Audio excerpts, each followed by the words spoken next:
বিসমিল্লাহির রহমানির রহিম। আসসালামু আলাইকুম। আমি এখন বড়ি ভাজি করতেছি আলু দিয়ে। ভুনা ভুনা করব, টমেটো দিব। আমি সব মশলা দিয়ে এভাবে ভুনা ভুনা করে নিয়েছি, কারণ তেল একটু কম ইউজ করছি। ওই যে ভুড়িতে থেকে তেল বের হয় তো, এই জন্য আমি সামান্য পানি দিয়ে এখন মশলাগুলো কষিয়ে নেব।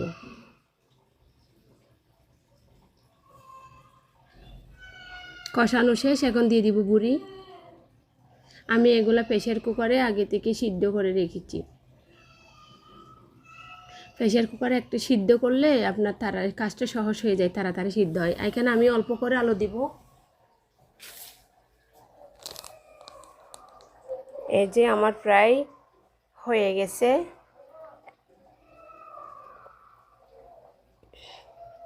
এখন আমি বেশি করে ধনিয়া পাতা দিয়ে নামিয়ে নেব।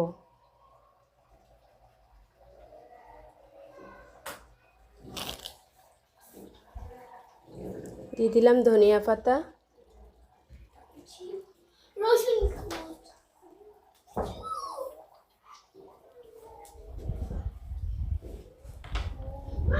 আসসালামু আলাইকুম।